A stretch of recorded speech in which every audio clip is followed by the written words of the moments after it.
18 and 19. Supplement estimates of expenditure for the year 2018-19 presented.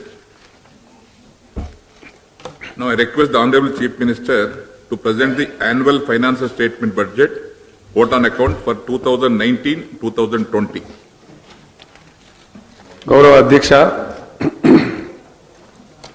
దేశంలో 29వ రాష్ట్రంగా అవతరించిన తెలంగాణ ఒక సఫల రాష్ట్రంగా, పురోగామి రాష్ట్రంగా నేడు ముందడుగు వేస్తున్నది.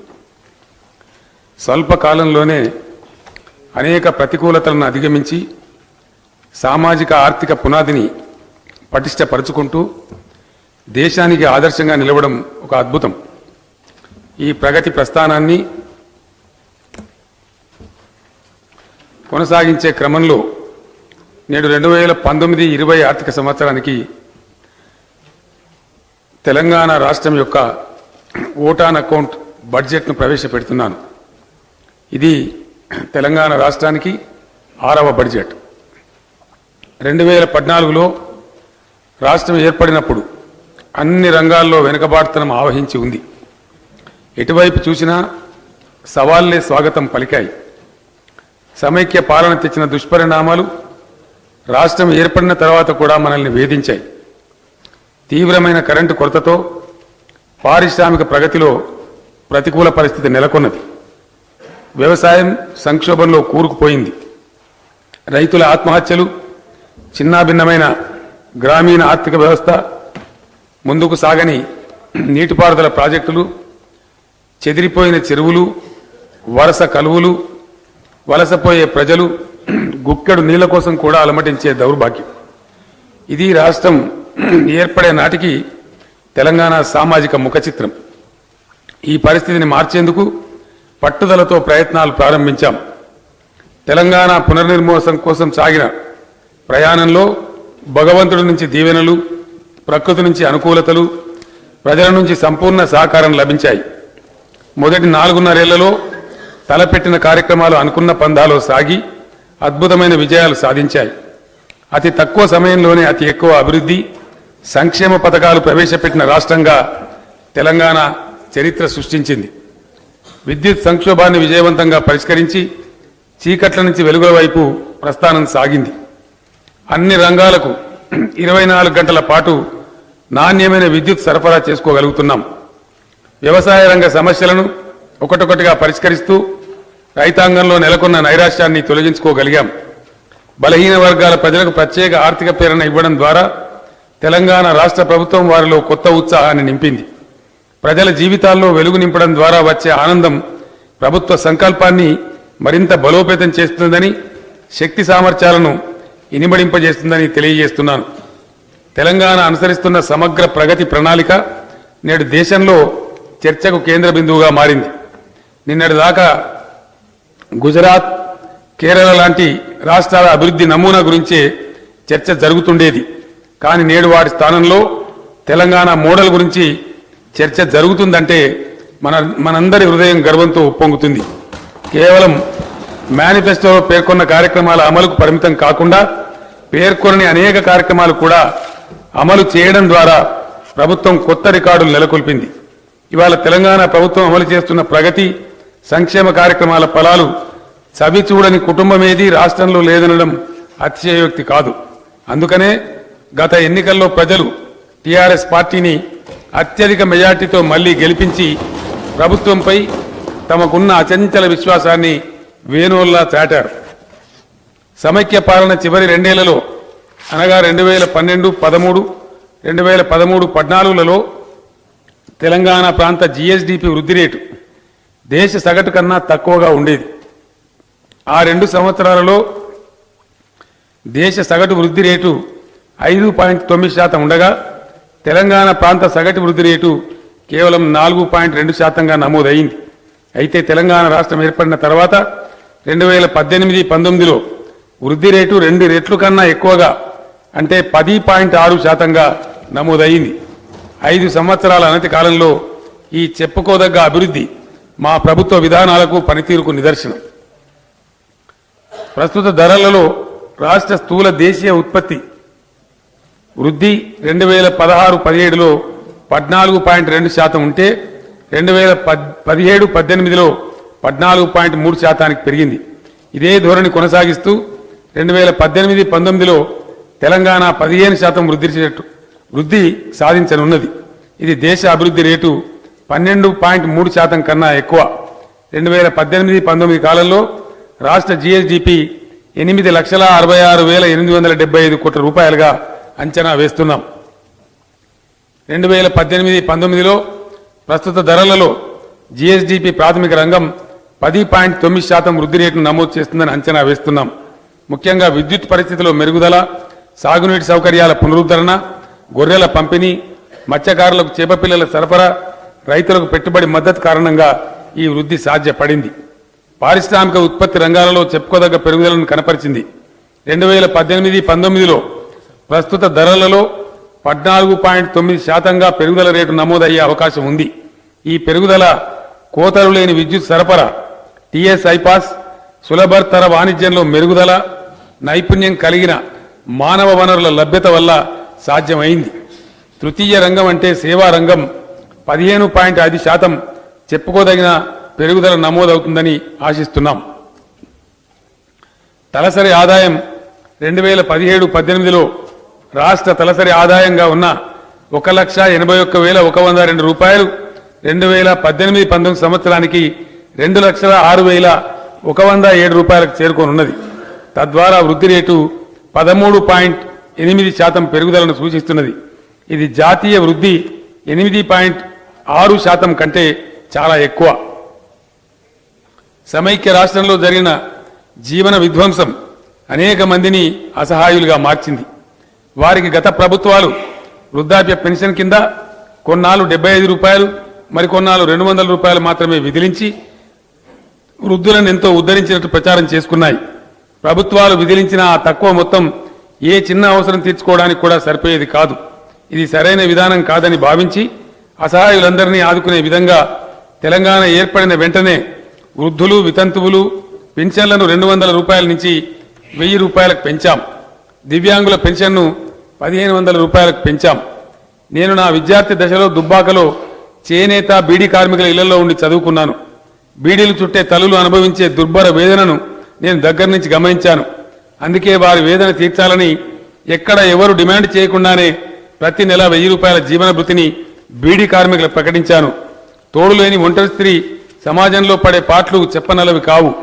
పేదరికంతో బాధపడే ఒంటరి మహిళలకు నెలకు 1000 రూపాయల భృతిని ప్రకటించాం. ఈ నిర్ణయం వారికి కొండంత అండగా మారింది. బోధకాలు వ్యాధితో బాధపడే వారి పరిస్థితి కూడా మానవీయ కోణంలో ఆలోచించి ప్రభుత్వం వారిని ఆసరా పెన్షన్ల పరిధిలోకి తెచ్చింది. నిస్సహాయులైన పేదలకు ఆసరా పెన్షన్లు ఎంతో ఊరటనిస్తున్నాయి, ఊపిరి నిలబడుతున్నాయి. ఎక్కడా మధ్య దళారుల ప్రమేయం లేకుండా నేరుగా అందుతున్న ఈ పెన్షన్లు పేదల జీవితాల్లో సంతోషాన్ని నింపుతున్నాయి. ఆసరా పెన్షన్లు ఆదుకుంటున్న వారు కేసీఆర్ మమ్మల్ని కాపాడుతున్న పెద్ద కొడుకు అని దేవుడిచ్చిన అన్నాన్ని దీవించడం నా రాజకీయ జీవితానికి గొప్ప సార్థకతగా భావిస్తున్నాను. తెలంగాణ ప్రభుత్వం అమలు చేస్తున్న సంక్షేమ పథకాలలో ఆసరా పెన్షన్లు నా హృదయానికి దగ్గరైన కార్యక్రమం. ప్రతి పైసా సద్వినియోగమై పేదల ప్రయోజనాలు తీర్చడానికి ఉపయోగపడుతున్న ఆసరా పెన్షన్ల మొత్తాన్ని రెట్టింపు చేసి పేదలకు మరింత వెసులుబాటు కల్పిస్తామని గత ఎన్నికల్లో హామీ ఇచ్చాం. గత ఎన్నికల సందర్భంలో ఇచ్చిన హామీ మేరకు వృద్ధులు, వితంతువులు, ఒంటరి మహిళలు, బీడీ కార్మికులు, బోధకాలు బాధితులు, నేత గీతా కార్మికులు, ఎయిడ్స్ వ్యాధిగ్రస్తులకు ఇచ్చే నెలసరి పెన్షన్ మొత్తాన్ని 1000 రూపాయల నుండి 2016 రూపాయలకు పెంచుతున్నాం. దివ్యాంగుల పెన్షన్ 1500 రూపాయల నుండి 3016 రూపాయలకు పెంచుతున్నాం.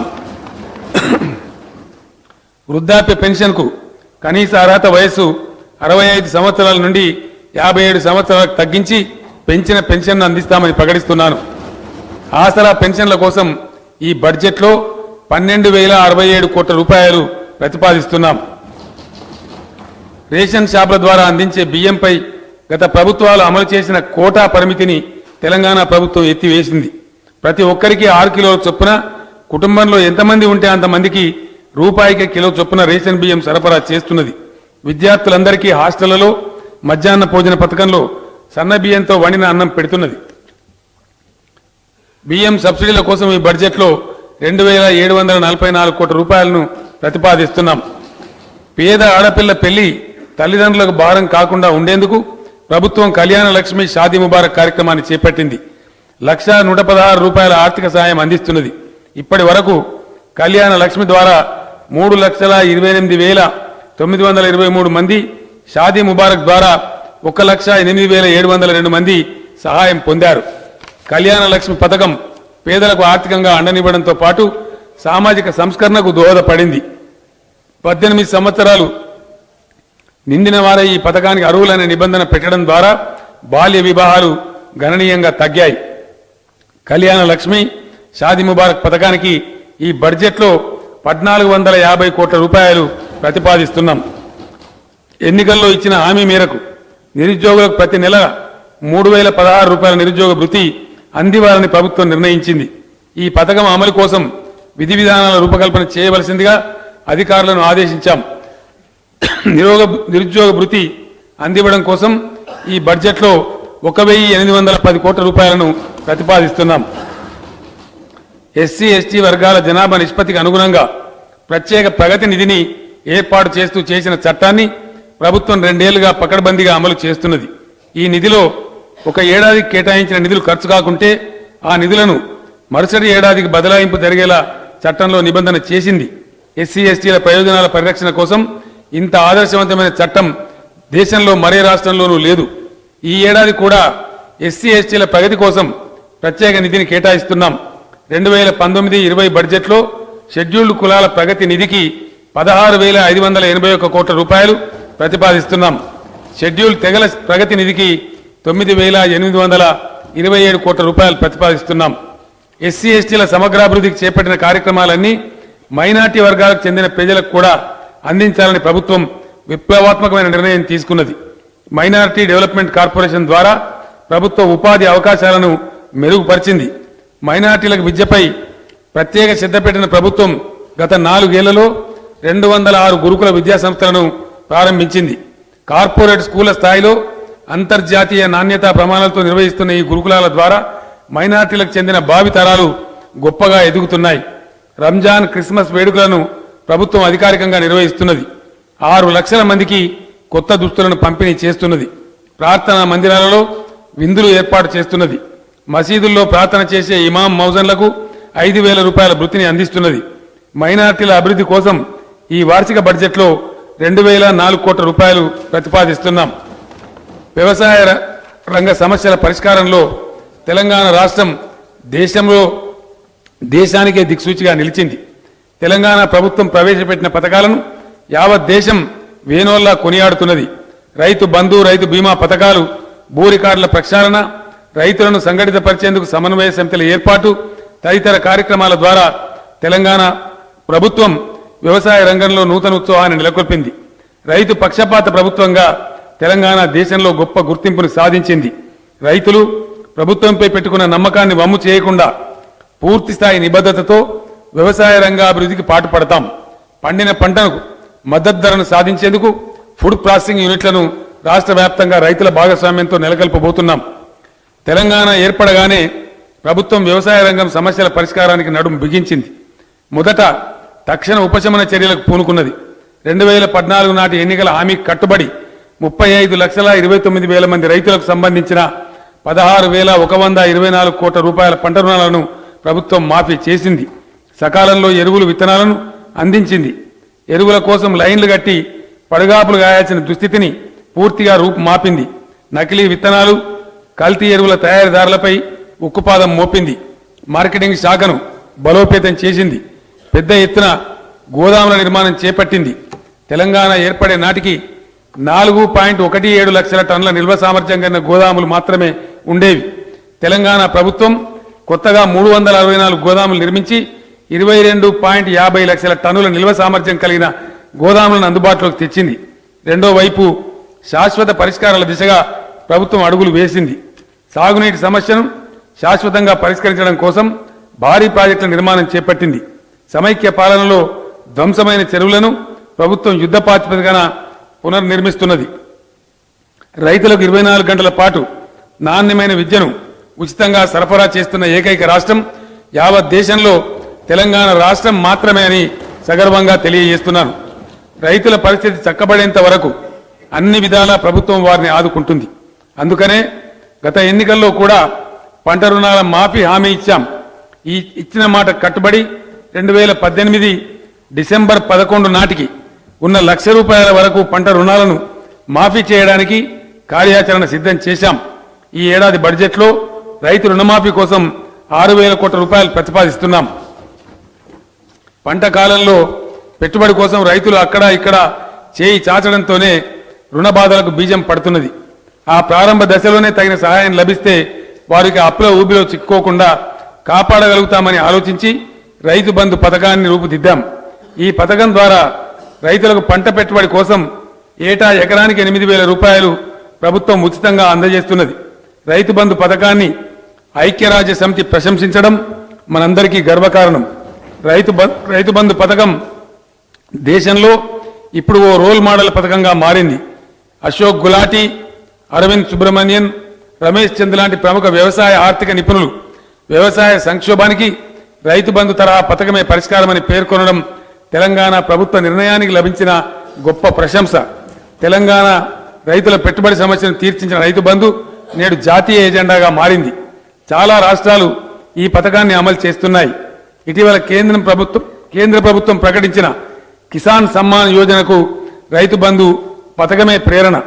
రైతు బంధు పథకం అమలు తర్వాత దేశవ్యాప్తంగా చట్టసభల్లో, ప్రసార మాధ్యమాల్లో, ఇతర వేదికల్లో జరుగుతున్న చర్చల్లో తెలంగాణ మోడల్ అనే మాట విరివిగా వినపడుతుంటే ప్రతి తెలంగాణ బిడ్డ హృదయం పులకరిస్తున్నది. ఎన్నికల్లో ఇచ్చిన హామీ మేరకు ఈ ఏడాది నుంచి రైతు బంధు పథకం కింద ఇచ్చే ఆర్థిక సహాయాన్ని పెంచుతున్నామని చెప్పడానికి సంతోషిస్తున్నాం. ప్రస్తుతం ఎకరానికి పంటకు 4,000 చొప్పున 2 పంటలకు కలిపి 8,000 రూపాయలు ప్రభుత్వం అందిస్తున్నది. ఈ మొత్తాన్ని ఎకరానికి 5,000 రూపాయల చొప్పున 2 పంటలకు కలిపి ఏడాదికి 10,000 రూపాయలకు ప్రభుత్వం పెంచుతున్నది. రైతు బంధు పథకం కోసం ఈ బడ్జెట్లో 12,000 కోట్ల రూపాయలను ప్రతిపాదిస్తున్నాం. దురదృష్టవశాత్తు ఏ రైతైనా మరణిస్తే అతని కుటుంబం వీధిన పడొద్దనే మానవీయమైన ఆలోచనతో ప్రభుత్వం రైతు బీమా పథకాన్ని ప్రవేశపెట్టింది. ఈ పథకం ద్వారా రైతు ఏ కారణాల వల్ల మరణించిన ఆ రైతు కుటుంబానికి 5 లక్షల రూపాయలను కేవలం 10 రోజుల వ్యవధిలో ప్రభుత్వం అందిస్తున్నది. ఇప్పటి వరకు 5,675 మంది రైతుల కుటుంబాలకు 283 కోట్ల రూపాయలు రైతు బీమా పథకం కింద సహాయం అందించింది. ఈ బడ్జెట్లో రైతు బీమా పథకం అమలు కోసం రైతుల తరఫున బీమా కిస్తీ కట్టడం కోసం ₹650 కోట్లను ప్రతిపాదిస్తున్నాం.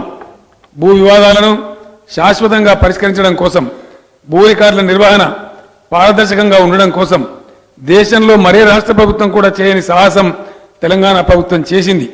భూ రికార్డుల సమగ్ర ప్రక్షాళన కార్యక్రమం చేపట్టింది. ప్రభుత్వం చేసిన కృషితో దాదాపు 95% భూముల యాజమాన్యాల హక్కుల విషయంలో స్పష్టత వచ్చింది. మిగతా భూముల విషయంలో కూడా వివాదాలు పరిష్కరించి భూముల యాజమాన్య హక్కులకు సంబంధించి 100కు 100% స్పష్టత తేవడం కోసం ప్రభుత్వం కృషి చేస్తుంది. పేద రైతులకు అండగా నిలవాలనే సంకల్పంతో సాదా బైనామాల క్రమబద్ధీకరణకు ప్రభుత్వం పూనుకున్నది. సాదా బైనామాల ద్వారా జరిగిన భూముల క్రయ విక్రయాలకు చట్టబద్ధత కల్పించడం కోసం ప్రభుత్వమే ఉచితంగా రిజిస్ట్రేషన్ చేయించింది. భూముల రిజిస్ట్రేషన్ల వ్యవస్థలో ఇకపై 100కు 100% పారదర్శకత సాధించేందుకు సమూల సంస్కరణలకు ప్రభుత్వం శ్రీకారం చుట్టింది. భూ రికార్డులు పారదర్శకంగా ప్రజలకు అందుబాటులో ఉండడానికి వీలుగా కోర్ బ్యాంకింగ్ తరహాలో ధరణి వెబ్సైట్ రూపొందించాం. త్వరలోనే ఈ వెబ్సైట్ సేవలు ప్రారంభం అవుతాయి. రాష్ట్రంలోని వివిధ జిల్లాల్లో నెలకొని ఉన్న వ్యవసాయానుకూల వాతావరణ పర్యావరణ పరిస్థితులను పరిగణలోకి తీసుకొని ఆయా జిల్లాల్లో ఉండే నేలల స్వభావాన్ని కూడా పరిగణలోకి తీసుకుని రాష్ట్రాన్ని అనేక పంటల కాలనీలుగా విభజించాలని ప్రభుత్వం నిర్ణయించింది. ఆ దిశగా వ్యవసాయ విశ్వవిద్యాలయం, వ్యవసాయ శాఖ ముమ్మర ప్రయత్నాలు సాగిస్తున్నాయి. రాష్ట్రంలో ప్రజల అవసరాలకు అనుగుణమైన పంటలు, దేశ విదేశాల్లో డిమాండ్ ఉన్న పంటలను రైతులు పండించేలా చేయడమే ఈ క్రాప్ కాలనీల లక్ష్యం. తద్వారా ప్రస్తుతం గిట్టుబాటు ధర కోసం రైతులు పడుతున్న బాధలను అధిగమించడానికి వీలవుతుంది. ఈ పథకాన్ని అమలు చేసే క్రమంలో చిన్న మధ్యతర భారీ ఆహార శుద్ధి కేంద్రాలు ఫుడ్ ప్రాసెసింగ్ యూనిట్లను రాష్ట్రంలోని అన్ని ప్రాంతాల్లో నెలకొల్పాలని ప్రభుత్వం నిర్ణయం తీసుకుంది. వీటి నిర్వహణలో రాష్ట్రంలో పనిచేస్తున్న ఐకేపీ ఉద్యోగులను, ఆదర్శంగా పనిచేస్తున్న మహిళా సంఘాలను భాగస్వాములను చేయాలని ప్రభుత్వం సంకల్పిస్తున్నది. రైతులకు మద్దతు ధర, ప్రజలకు కల్తీ లేని ఆహార పదార్థాలను అందించాలనే బహుముఖ వ్యూహంతో ప్రభుత్వం రైతు సమన్వయ సమితులను ఏర్పాటు చేసింది. ఈ సమన్వయ సమితులు వేదికలుగా రైతులందరినీ సంఘటితపరచాలనేది ప్రభుత్వం యొక్క లక్ష్యం. సంఘటితమైన రైతులు తమ ప్రయోజనాలను తామే రక్షించుకోగలుగుతారని ప్రభుత్వం విశ్వసిస్తున్నది. పంట కాలనీల ఏర్పాటులోనూ, అత్యధిక దిగుబడులు సాధించడంలోనూ, పంటలకు గిట్టుబాటు ధరలు రాబట్టడంలోనూ రైతులు, సమన్వయ సమితులు ఉజ్వలంగా పనిచేయాలని ప్రభుత్వం ఆశిస్తున్నది. వ్యవసాయాన్ని రైతు సంక్షేమం కోసం, వ్యవసాయ అభివృద్ధి రైతు సంక్షేమం కోసం దేశంలో మరే రాష్ట్రం ఖర్చు చేయనంత పెద్ద మొత్తంలో తెలంగాణ రాష్ట్ర ప్రభుత్వం ఖర్చు చేస్తున్నదని యావత్ దేశం ప్రశంసిస్తున్నది. చరిత్రలోనే మొదటిసారిగా రాష్ట్ర బడ్జెట్లో వ్యవసాయ శాఖకు 20,107 కోట్ల రూపాయలను ప్రతిపాదిస్తున్నాం. సమైక్య రాష్ట్రంలో తెలంగాణకు సాగునీటి విషయంలో జరిగిన అన్యాయం అంతా ఇంత కాదు. కాగితాల మీద ప్రాజెక్టులు, కరువులతో అల్లాడే ప్రజలు అనే దుస్థితి ఆవరించింది. సమైక్య రాష్ట్రంలోనే పాలకులు జారీ చేసిన అనేక అధికారిక ఉత్తర్వులలోనే తెలంగాణ రాష్ట్రానికి కృష్ణా, గోదావరి జిల్లాల్లో 1350 టీఎంసీల నీటి వాటా ఉందని స్పష్టంగా పేర్కొన్నారు. కానీ ఈ నీటిని వాడుకోవడానికి అనువుగా ప్రాజెక్టుల నిర్మాణం మాత్రం జరపలేదు. నదీ జలాల్లో తెలంగాణ రాష్ట్రానికి ఉన్న వాటాను సమర్థంగా వినియోగించుకుని 1,25,00,000 ఎకరాలకు సాగునీరు అందించే లక్ష్యంతో ప్రభుత్వం నీటిపారుదల ప్రాజెక్టులను నిర్మిస్తున్నది. గతంలో ప్రాజెక్టుల నిర్మాణానికి అనేక దశాబ్దాల కాలం పట్టేది. కానీ తెలంగాణ ప్రభుత్వం 4 ఏళ్లలోనే 90% నిర్మాణ పనులు పూర్తి చేసింది. తలపెట్టిన అన్ని ప్రాజెక్టులకు అటవీ, పర్యావరణ, పరిపాలన అనుమతులను వివిధ కేంద్ర ప్రాధికార సంస్థల నుంచి పొందింది. ఉమ్మడి ఖమ్మం జిల్లాను సస్యశ్యామలం చేసే సీతారామ ప్రాజెక్టు, అటవీ, పర్యావరణ అనుమతులను సాధించుకున్నాం.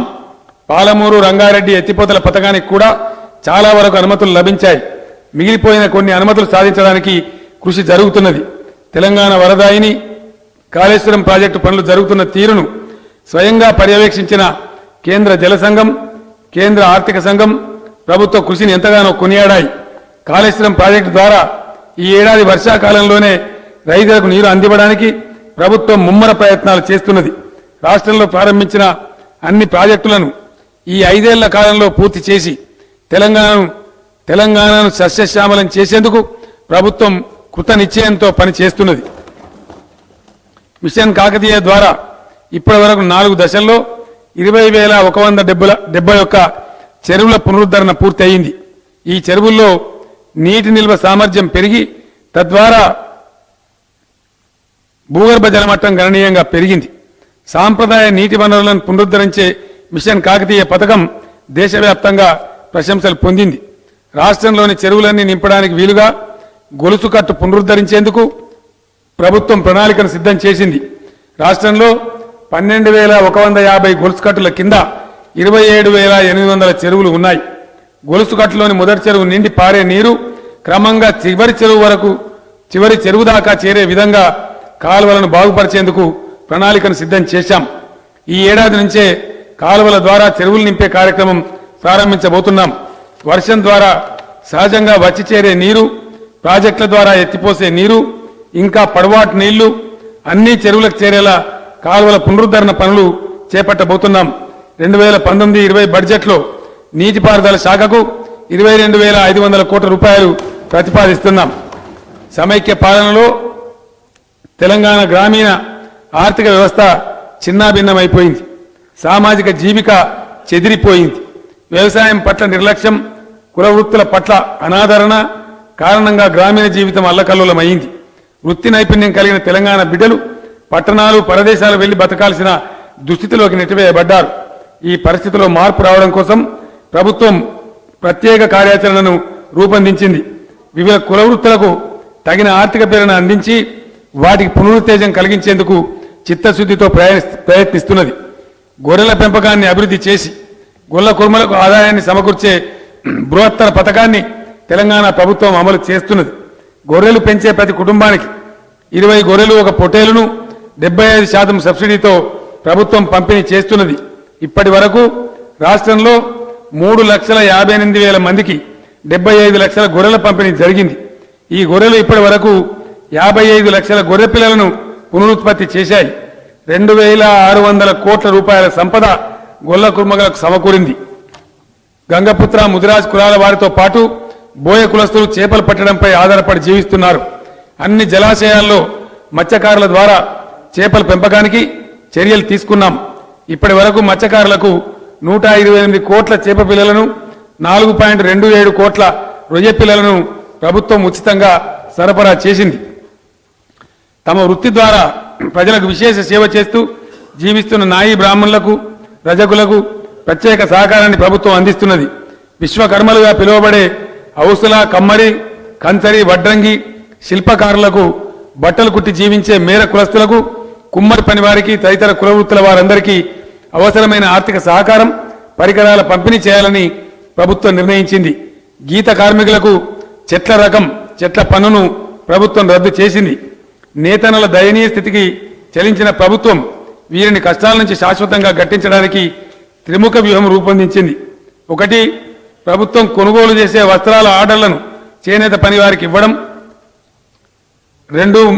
నూరు రసాయనాలను సబ్సిడీపై ఇవ్వడం. 3. తగిన మార్కెటింగ్ సౌకర్యం కల్పించడం. పెద్ద సంఖ్యలో ఉన్న పవర్ లూమ్లను ఆధునీకరించి ఉత్పత్తి పెంచేందుకు ప్రభుత్వం చర్యలు తీసుకున్నది. కార్మికులకు ప్రతి నెల 15,000కు తగ్గకుండా వేతనం ఇచ్చే విధంగా పవర్ లూమ్ యాజమాన్యాలను ప్రభుత్వం ఒప్పించింది. ప్రభుత్వం తరపున జరిపే వస్త్రాల కొనుగోలు ఆర్డర్లను చేనేత మరమగ్గాల సొసైటీలకే ఇస్తున్నది. ప్రతి ఏటా బతుకమ్మ, రంజాన్, క్రిస్మస్ పండుగల సందర్భంగా రాష్ట్ర వ్యాప్తంగా పంపిణీ చేసే చీరల ఆర్డర్లను నేత కార్మికులకు ఇవ్వడం ద్వారా వారికి ఏడాది పొడవునా ఉపాధి లభిస్తున్నది. వరంగల్లో భారీ టెక్స్టైల్ పార్కు, సిరిసిల్లలో అపరెల్ పార్క్ నిర్మాణ పనులు చురుగ్గా సాగుతున్నాయి. రాష్ట్రంలో సంచార జాతుల కులాల వారిని, అత్యంత వెనుకబడిన కులాల వారిని ఆదుకోవడం కోసం ప్రభుత్వం ఎంబీసీ కార్పొరేషన్ ఏర్పాటు చేసింది. ఈ బడ్జెట్లో ఎంబీసీ కార్పొరేషన్కు 1,000 కోట్ల రూపాయలు ప్రతిపాదిస్తున్నాం. తెలంగాణ ప్రభుత్వం విద్యుత్ సంక్షోభాన్ని చాలా తక్కువ సమయంలో పరిష్కరించింది. రాష్ట్రం ఏర్పడిన 9వ నెల నుంచే ప్రభుత్వం నిరంతరాయ నాణ్యమైన విద్యుత్తును 24 గంటల పాటు సరఫరా చేస్తున్నది.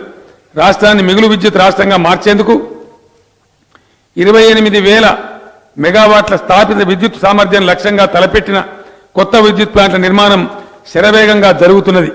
800 మెగావాట్ల కేటీపీఎస్ 7వ దశ నిర్మాణాన్ని కేవలం 42 నెలల రికార్డు సమయంలో పూర్తి చేసి విద్యుత్ ఉత్పత్తి ప్రారంభించింది. 1,080 మెగావాట్ల సామర్థ్యంతో నిర్మిస్తున్న భద్రాద్రి పవర్ ప్లాంట్ ఈ ఏడాది నుంచి ఉత్పత్తి ప్రారంభిస్తుందని తెలియజేయడానికి సంతోషిస్తున్నాను. 4,000 మెగావాట్ల సామర్థ్యంతో నిర్మిస్తున్న Yadadri ultra mega power plant నిర్మాణ పనులు శరవేగంగా జరుగుతున్నాయి. 5,000 మెగావాట్ల సోలార్ విద్యుత్ ఉత్పత్తి లక్ష్యంగా పెట్టుకుని ఇప్పటికే 3,613 మెగావాట్ల సోలార్ విద్యుత్తును ప్రభుత్వం అందుబాటులోకి తెచ్చింది. దేశంలో సోలార్ విద్యుత్ ఉత్పత్తిలో కర్ణాటక రాష్ట్రం తర్వాత తెలంగాణ 2వ స్థానంలో నిలవడం మనందరికీ గర్వకారణం. తెలంగాణ రాష్ట్రం ఏర్పడే నాటికి 7,778 మెగావాట్ల స్థాపిత విద్యుత్ సామర్థ్యం మాత్రమే ఉండేది. 4.5 ఏళ్లలో ప్రభుత్వం చేసిన బహుముఖ కృషి వల్ల తెలంగాణలో 16,503 మెగావాట్ల స్థాపిత విద్యుత్ అందుబాటులోకి వచ్చింది. తలసరి విద్యుత్ వినియోగంలో తెలంగాణ రాష్ట్రం దేశంలో నెంబర్ 1గా నిలిచిందని సెంట్రల్ ఎలక్ట్రిసిటీ అథారిటీ ప్రకటించింది. మానవ ప్రగతి సూచికల్లో ముఖ్యమైనదిగా భావించే తలసరి విద్యుత్ వినియోగం రేటులో మన రాష్ట్రం అగ్రభాగాన నిలవడం మన రాష్ట్ర ప్రజలందరికీ గర్వకారణం. దేశంలో కనీవిని ఎరగని రీతిలో ఇంటింటికి ప్రభుత్వమే నల్లా సౌకర్యం కల్పించి పరిశుద్ధమైన తాగునీటిని అందించే బృహత్తర పథకం మిషన్ భగీరథ. రాష్ట్రంలోని అన్ని గ్రామాలు, అన్ని ఆవాస ప్రాంతాలు, అన్ని మున్సిపాలిటీలకు మిషన్ భగీరథ ద్వారా మంచినీళ్లు అందుతున్నాయి. 19,750 జనావాసాలలో ప్రతి ఇంటికి నల్లాలు బిగించి మంచినీరు అందించబడుతున్నది. మిగతా మున్సిపాలిటీలు ఆవాసాల్లో అంతర్గత పనులు శరవేగంగా జరుగుతున్నాయి. ఏప్రిల్ నెలాఖరు నాటికి మిషన్ భగీరథ పనులు 100కు 100% పూర్తి చేసి ప్రతి ఇంటికి నల్ల ద్వారా మంచినీళ్లు అందిస్తామనే సంతోషకరమైన విషయాన్ని మీతో పంచుకుంటున్నాను. నిరుపేదలకు గృహ నిర్మాణ పథకం అమలు చేయడంలో తెలంగాణ రాష్ట్రం దేశానికే ఆదర్శంగా నిలిచింది. 100కి 100% ప్రభుత్వ ఖర్చుతో డబుల్ బెడ్రూమ్ ఇళ్లను నిర్మించి ఇవ్వడం దేశంలోనే ప్రథమం. డబుల్ బెడ్రూమ్ ఇళ్ల పథకం కింద ఇప్పటి వరకు 2,72,763 ఇళ్లను ప్రభుత్వం మంజూరు చేసింది. ఇళ్ల నిర్మాణం సాగుతున్నది. ప్రస్తుత పద్ధతిలో ఇళ్ల నిర్మాణం చేస్తూనే ఎన్నికల్లో ఇచ్చిన హామీ మేరకు సొంత స్థలంలో ఇల్లు కట్టుకునే వారికి ఆర్థిక సాయం అందించాలని ప్రభుత్వం నిర్ణయించింది. శాస్త్రీయ పద్ధతిలో అర్హులను ఎంపిక చేసే ప్రక్రియను ప్రభుత్వం కొనసాగిస్తున్నది. రహదారులు సమాజ సంస్కృతికి అద్దం పడతాయి. తెలంగాణ రాష్ట్రంలో రహదారులను మెరుగుపరిచి ప్రజలకు మెరుగైన రవాణా సౌకర్యం అందించడానికి ప్రభుత్వం ప్రణాళికాబద్ధంగా పనిచేస్తున్నది. కొత్తగా 3,150 కిలోమీటర్ల మేర జాతీయ రహదారులను సాధించింది. తెలంగాణ రాష్ట్రం ఏర్పడే నాటికి 2,527 కిలోమీటర్ల జాతీయ రహదారి మాత్రమే ఉంటే నేడు రాష్ట్రంలో 5,677 కిలోమీటర్ల జాతీయ రహదారులు సమకూరాయి. హైదరాబాద్ నగరం శరవేగంగా అభివృద్ధి చెందుతున్న విషయాన్ని పరిగణనలోకి తీసుకుని నగరం చుట్టూ ప్రస్తుతం ఉన్న ఔటర్ రింగ్ రోడ్ అవతల 340 కిలోమీటర్ల పొడవైన రీజనల్ రింగ్ రోడ్డును అంతర్జాతీయ ప్రమాణాలతో నిర్మించాలని ప్రభుత్వం నిర్ణయించింది. రాష్ట్రంలో ప్రస్తుతం ఉన్న రహదారులన్నిటికీ పూర్తి స్థాయిలో మరమ్మతులు చేయాలని ప్రభుత్వం నిర్ణయించింది. రహదారులన్నీ అద్దంలో రూపుదిద్దుకోవడానికి మిషన్ మోడ్లో పనిచేస్తుంది. రాష్ట్రంలోని మొత్తం 12,751 గ్రామ పంచాయతీలకు ఖచ్చితంగా బీటీ రోడ్డు ఉండాలనే విధాన నిర్ణయం తీసుకున్నది. నాణ్యమైన విద్య, మెరుగైన వైద్యం, మౌలిక సదుపాయాలు అందుబాటులో ఉన్నప్పుడే ప్రజల జీవన ప్రమాణంలో గుణాత్మక మార్పు సాధ్యమని తెలంగాణ ప్రభుత్వం గట్టిగా నమ్ముతున్నది. ప్రపంచవ్యాప్తంగా గుర్తిస్తున్న మానవ ప్రగతి సూచికల్లో ప్రధానమైన ఈ రంగాలకు ప్రభుత్వం అత్యధిక ప్రాధాన్యత ఇస్తున్నది. కేజీ టు పేజీ ఉచిత విద్యా విధానంలో భాగంగా పెద్ద సంఖ్యలో రెసిడెన్షియల్ స్కూళ్లు, కాలేజీలను ప్రభుత్వం ఏర్పాటు చేసింది. తెలంగాణ రాష్ట్రం ఏర్పడక ముందు ఎస్సీ, ఎస్టీ, బీసీ, మైనార్టీ వర్గాలకు చెందిన విద్యార్థుల కోసం కేవలం 296 గురుకులాలు మాత్రమే అరకొర వసతులతో ఉండేవి. తెలంగాణ రాష్ట్ర ప్రభుత్వం ఇప్పుడు అన్ని హంగులతో రికార్డు స్థాయిలో 542 కొత్త గురుకులాలను ఏర్పాటు చేసింది. వచ్చే విద్యా సంవత్సరం నుంచి బీసీల కోసం మరో 119 రెసిడెన్షియల్ స్కూళ్లను ప్రభుత్వం ప్రారంభించబోతున్నది. ఎస్సీ, ఎస్టీ విద్యార్థుల కోసం 51 డిగ్రీ గురుకులాలను కూడా ప్రారంభించింది. ఈ గురుకులాల్లో ఒక్కో విద్యార్థిపై ఏడాదికి సగటున ₹1,00,000 వెచ్చిస్తూ మంచి భోజనం, వసతి, సకల సౌకర్యాలు కల్పించింది. విదేశీ విద్య కోసం వెళ్లే అన్ని వర్గాల వారికి ₹20 లక్షల ఆర్థిక సహాయం ప్రభుత్వం అందజేస్తున్నది. పేదలకు మెరుగైన వైద్యం అందించడం కోసం ప్రభుత్వం ఆసుపత్రిలో వసతులను ఎంతో అభివృద్ధి పరిచింది. అవసరమైన వైద్య పరికరాలు, మందులు, ఆధునిక పరిజ్ఞానాన్ని అందుబాటులోకి తెచ్చింది. సమైక్య ఆంధ్రప్రదేశ్లో తెలంగాణలోని 10 జిల్లాలలోని ప్రభుత్వ ఆసుపత్రులలో రోగులకు అందించే మందుల కొనుగోలు కోసం కేవలం ₹146 కోట్ల మాత్రమే ఇచ్చేవారు. తెలంగాణ రాష్ట్రంలో ఈ మొత్తాన్ని మూడింతలు పెంచి ప్రతి ఏటా ₹440 కోట్ల మందులు కొనుగోలు కోసం ప్రభుత్వం వెచ్చిస్తున్నది. 40 ప్రభుత్వ ఆసుపత్రులలో డయాలసిస్ కేంద్రాలు ఏర్పాటు చేసింది. MRI, CT scan, digital radiology, 2D echo తదితర అత్యాధునిక పరికరాలను వివిధ దవాఖానాలలో ప్రభుత్వం అందుబాటులోకి తెచ్చింది. జిల్లా, ఏరియా ఆసుపత్రుల్లో ఐసీయూ కేంద్రాల సంఖ్యను కూడా పెంచడం జరిగింది. దేశవ్యాప్తంగా అత్యుత్తమ వైద్య సేవలు అందించే 3 రాష్ట్రాలలో తెలంగాణ రాష్ట్రం ఒకటని కేంద్ర ప్రభుత్వం ఇటీవలే ప్రకటించడం మనందరికీ గర్వం. హైదరాబాద్ నగరంలో వైద్య సేవలను మరింత విస్తరించి పేదలందరికీ వైద్యాన్ని అందుబాటులోకి తెచ్చేందుకు ప్రతి 10,000 మందికి ఒకటి చొప్పున బస్తీ దవాఖానాలు ఏర్పాటు చేస్తున్నది. 40 బస్తీ దవాఖానాలు ఇప్పటికే సేవలు అందిస్తున్నాయి. ఈ దవాఖానాల్లో ప్రాథమిక వైద్యం, రోగ నిర్ధారణ పరీక్షలు, ఉచితంగా మందులు అందుబాటులో ఉన్నాయి. వైద్య విద్యను సేవలను మరింత విస్తరించడం కోసం రాష్ట్రంలో కొత్తగా 4 వైద్య కళాశాలలను ప్రభుత్వం మంజూరు చేసింది. సిద్దిపేట, మహబూబ్ నగర్లో వైద్య కళాశాలలు ఇప్పటికే ప్రారంభమయ్యాయి.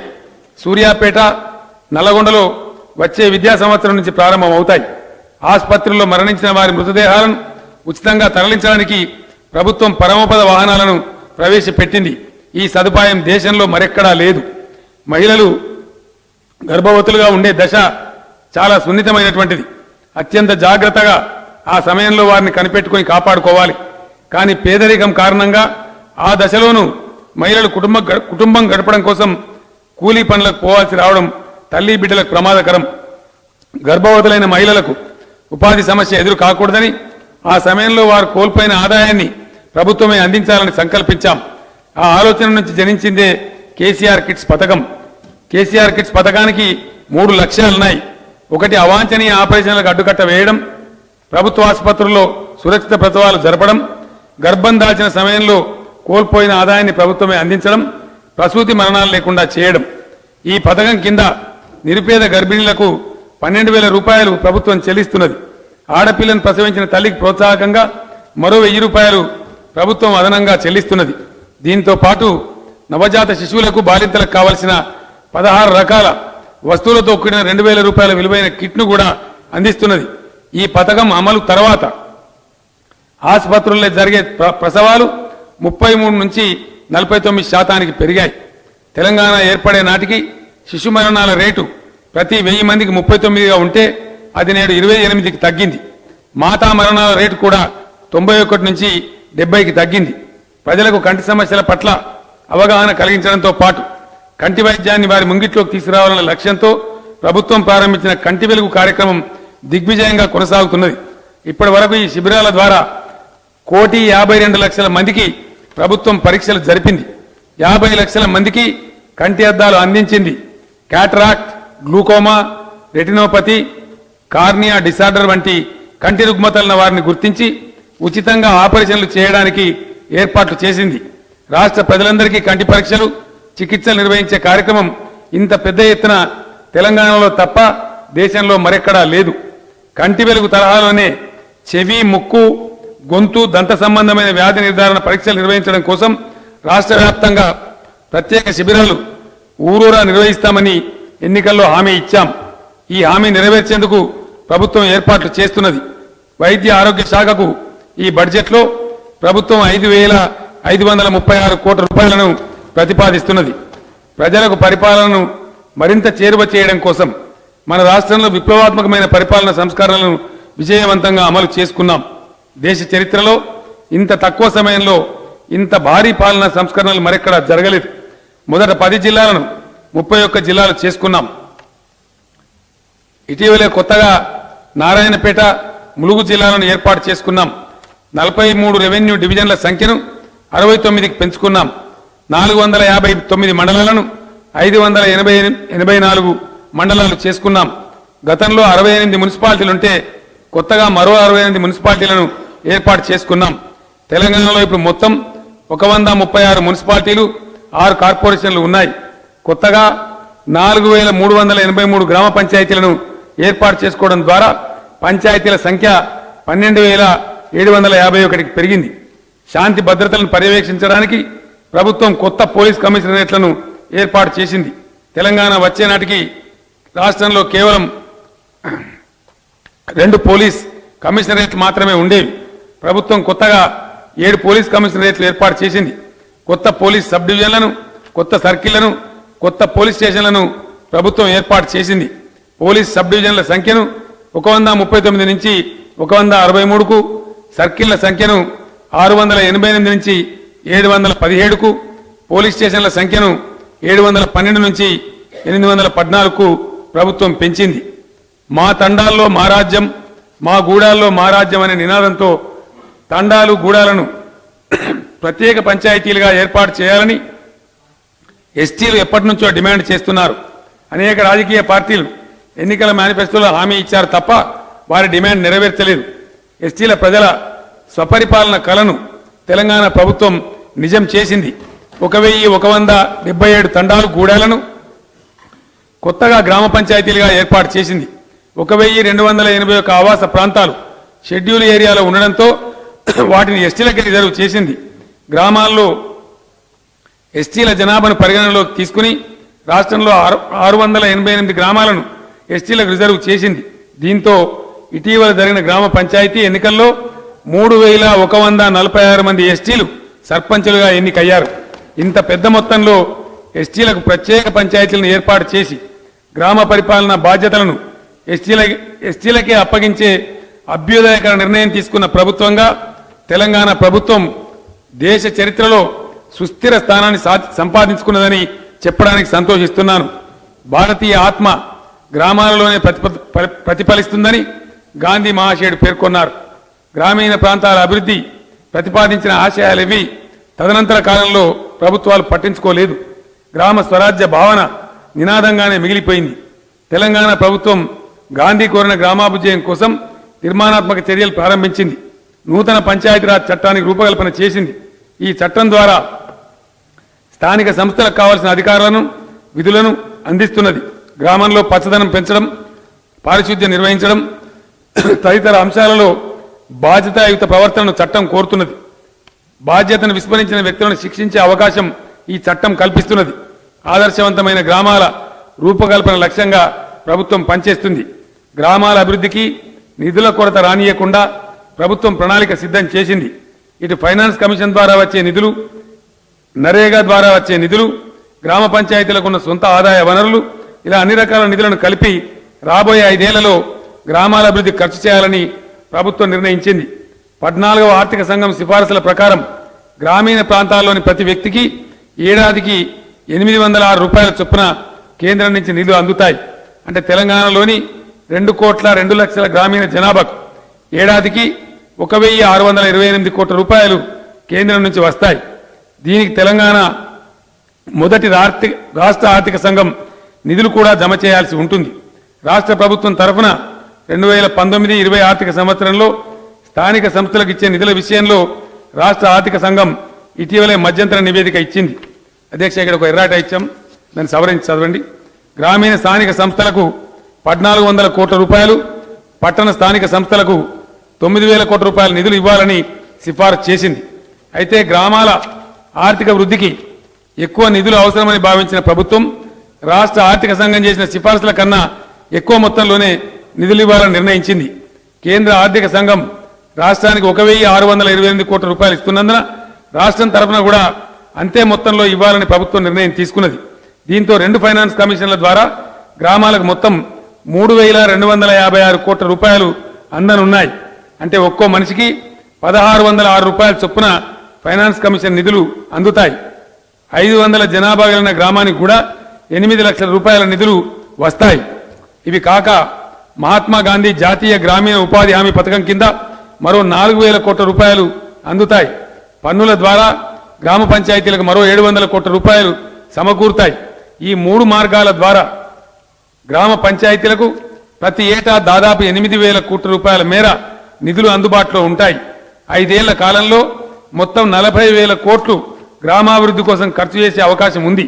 ఇంత పెద్ద మొత్తంలో గ్రామాల అభివృద్ధికి గతంలో నిధులు అందలేదు. కొత్తగా ఎన్నికైన సర్పంచులు, వార్డు సభ్యులు ఈ సదవకాశాన్ని వినియోగించుకుని చిత్తశుద్ధితో అంకితభావంతో పనిచేస్తారని ఆశిస్తున్నాను. ఆదర్శ గ్రామాలను నిర్మించే కృషిలో ప్రజలు కూడా తమ భాగస్వామ్యాన్ని పంచుకోవాలని ఈ సందర్భంగా పిలుపునిస్తున్నాను. రోజు రోజుకు పట్టణాలు, నగరాల్లో జనాభా తీవ్రంగా పెరుగుతున్నది. పెరిగిన జనాభా అవసరాలకు అనుగుణంగా ఆయా పట్టణాల్లో, నగరాల్లో మౌలిక సదుపాయాలను అభివృద్ధి చేసేందుకు ప్రభుత్వం సమగ్ర కార్యాచరణను అమలు చేస్తున్నది.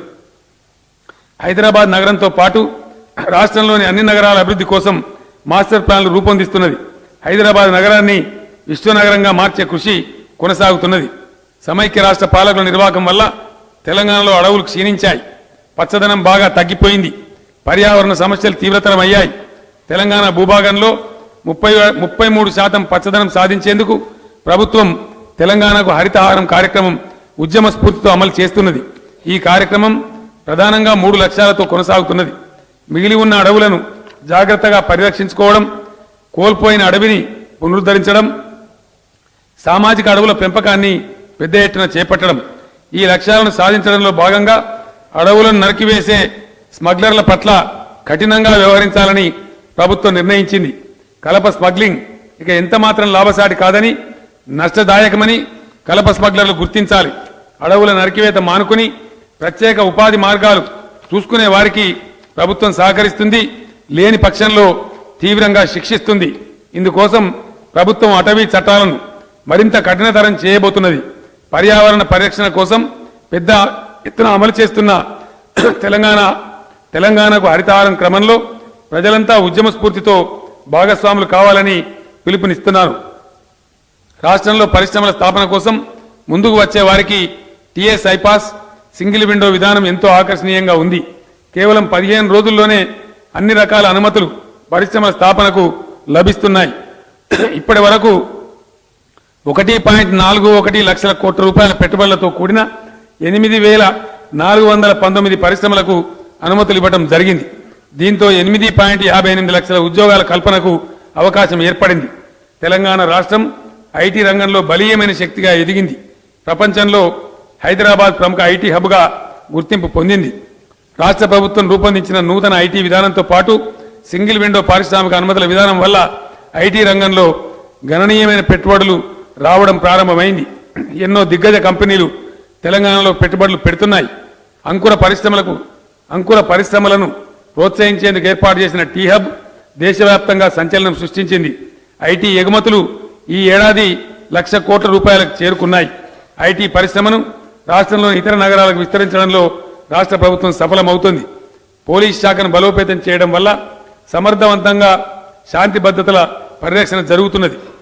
చరిత్రలో ఎన్నడూ లేనంత ప్రశాంతంగా జనజీవనం సాగుతున్నది. అభివృద్ధిలో శాంతి భద్రతలకున్న ప్రాధాన్యతను గుర్తించి ప్రభుత్వం పోలీస్ శాఖకు అత్యధిక బడ్జెట్ కేటాయించింది. హైదరాబాద్లో త్వరలోనే అంతర్జాతీయ స్థాయి police command and control centre ప్రారంభం కానున్నది. పేకాట, గుడుంబా వంటి దురాచారాలను పోలీస్ శాఖ సమర్థవంతంగా అరికట్టగలిగింది. డ్రగ్స్, కల్తీల నిరోధానికి ఉక్కుపిడికిలు బిగించింది. మహిళలకు భద్రత కల్పించడం కోసం షీ టీమ్స్ విశేష కృషి చేస్తున్నాయి. తెలంగాణ రాష్ట్రం దేశంలో మరే రాష్ట్రానికి సాధ్యం కాని రీతిలో స్థిరమైన ఆదాయాభివృద్ధి రేటు సాధిస్తున్నది.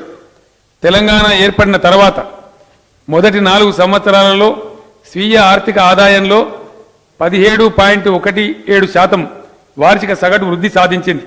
దేశంలో అగ్రస్థానంలో నిలిచింది. కఠినమైన ఆర్థిక క్రమశిక్షణ పాటించడం వల్ల, అవినీతి నిరోధానికి పటిష్టమైన విధానాలు అమలు చేయడం వల్ల ఈ ఆదాయాభివృద్ధి సాధ్యమవుతున్నది.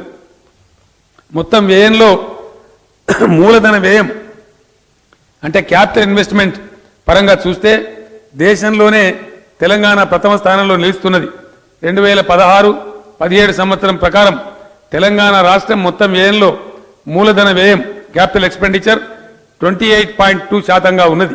తెలంగాణ ప్రభుత్వం అభివృద్ధి కార్యక్రమాల కోసం నిధులను ఎంత సమర్థవంతంగా వినియోగిస్తున్నదో చెప్పడానికి ఒక పోలికను ఈ సభ ముందు ఉంచుతున్నాను. ఉమ్మడి ఆంధ్రప్రదేశ్ రాష్ట్రంలో మొత్తం 23 జిల్లాలకు కలిపి 2004-05 నుంచి 2014 వరకు అనగా 10 సంవత్సరాల్లో మొత్తం మూలధన వ్యయం క్యాపిటల్ ఇన్వెస్ట్మెంట్ 1,29,683 కోట్ల రూపాయలు. అదే సమయంలో తెలంగాణలోని 10 జిల్లాలకు చేసిన వ్యయం కేవలం 54,052 కోట్ల రూపాయలు మాత్రమే. కానీ 2014 నుంచి 2019 వరకు తెలంగాణ రాష్ట్రంలో కేవలం 4.5 ఏళ్లలో 1,68,913 కోట్ల రూపాయల మూలధన వ్యయం జరిగింది. ఇది ప్రభుత్వం సాధించిన ప్రగతికి నిదర్శనం.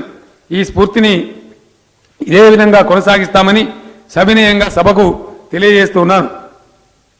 రాష్ట్ర ఏర్పాటుకు ముందు 2 సంవత్సరాలలో స్థిర ధరల వద్ద జీఎస్డీపీ వృద్ధి రేటు కేవలం 4.2%గా ఉంది.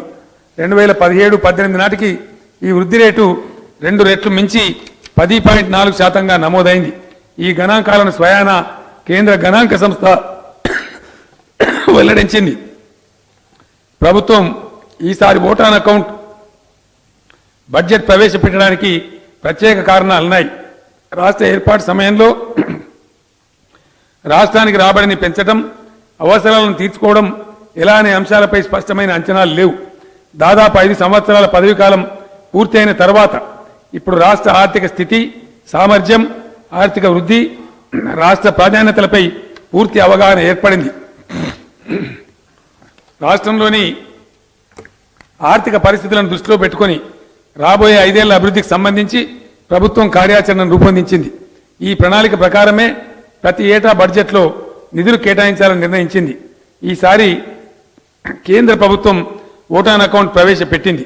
వచ్చే ఆర్థిక సంవత్సరంలో కేంద్ర ప్రభుత్వ విధానాలు ఎలా ఉంటాయి, ఏ రంగాలకు ఎట్లా కేటాయింపులు ఉంటాయి, వారి ప్రాధాన్యతలు ఏంటి, కేంద్ర ప్రాయోజిత పథకాలు ఎలా ఉండబోతున్నాయి, ఇలాంటి విషయాలపై స్పష్టత లేదు. కేంద్రంలో పూర్తిస్థాయి బడ్జెట్ ప్రవేశపెడితేనే రాష్ట్రానికి ఏ రంగంలో ఎంత మేరకు ఆర్థిక సహకారం అందుతున్న విషయంపై స్పష్టత వస్తుంది. అందువల్లనే ఈసారి తెలంగాణ రాష్ట్ర ప్రభుత్వం కూడా ఓటాన్ అకౌంట్ బడ్జెట్ ప్రవేశపెడుతున్నది. ఎన్నికల తర్వాత కేంద్రంలో ఏర్పడే కొత్త ప్రభుత్వం పూర్తిస్థాయి బడ్జెట్ ప్రవేశపెట్టిన తర్వాత తెలంగాణ ప్రభుత్వం కూడా మరో స్థాయి పూర్తిస్థాయి బడ్జెట్ను సంపూర్ణ స్పష్టతతో ప్రవేశపెడుతుందని గౌరవ సభ్యులకు తెలియజేస్తున్నాను. అధ్యక్ష, 2019-20 సంవత్సరానికి సంబంధించిన బడ్జెట్ ప్రతిపాదనలు సభకు సమర్పించదలుచుకున్నాను. రాష్ట్ర అకౌంటెంట్ జనరల్ ధృవీకరించిన ఫైనాన్స్ అకౌంట్స్ ప్రకారం 2017-18 సంవత్సరంలో చేసిన మొత్తం వ్యయం 1,43,133 కోట్ల రూపాయలు. మొత్తం రెవెన్యూ రాబడుల విలువ 88,824 కోట్ల రూపాయలు.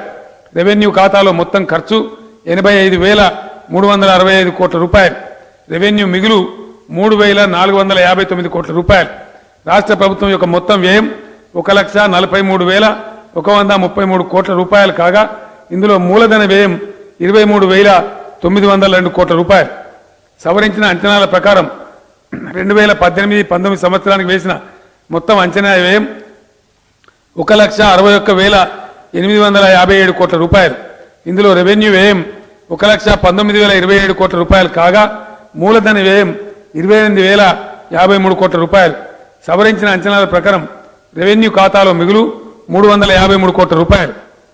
2018-19 సంవత్సరానికి 72,777 కోట్ల రూపాయలు.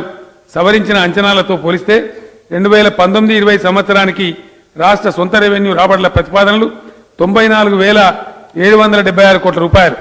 2018-19 సంవత్సరానికి 28,042 కోట్ల రూపాయల సవరించిన అంచనాలతో పోలిస్తే 2019-20 సంవత్సరానికి బడ్జెట్ అంచనాల్లో కేంద్ర ప్రతిపాదిత బదిలీలు 22,835 కోట్ల రూపాయలు.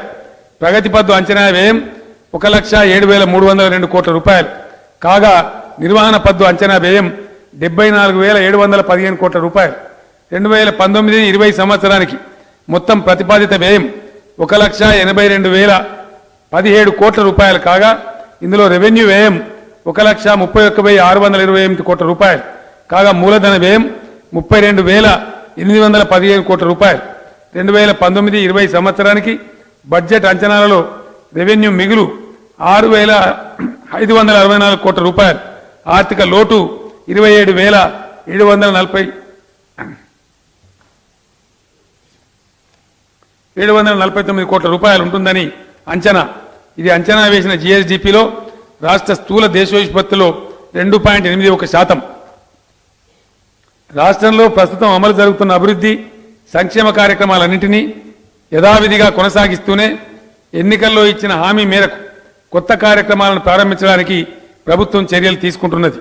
ప్రభుత్వం ప్రత్యేక దీక్షతో తపస్సు వలె పనిచేయడం వల్లనే ప్రజలు గత ఎన్నికల్లో తమ నిండు దీవెనలను అందించారు. రాబోయే కాలంలోనూ ప్రజల ఆకాంక్షలే ప్రాతిపదికగా ప్రభుత్వం వినూత్న పథకాలతో ముందుకు సాగుతుందని, పచ్చని పంటలతో తులతూగుతూ అన్ని వర్గాల ప్రజలు సమాన అభివృద్ధిని పొందే బంగారు తెలంగాణ నిర్మాణం కోసం మనసా వాచా కర్మన పునరంకితం అవుతామని సవినయంగా ప్రకటిస్తున్నాను. అన్ని రంగాల సమతుల అభివృద్ధి ధ్యేయంగా ప్రతిపాదించిన ఈ బడ్జెట్ను ఆమోదించవలసిందిగా గౌరవ సభ్యులను కోరుతున్నాను. జై హింద్, జై తెలంగాణ.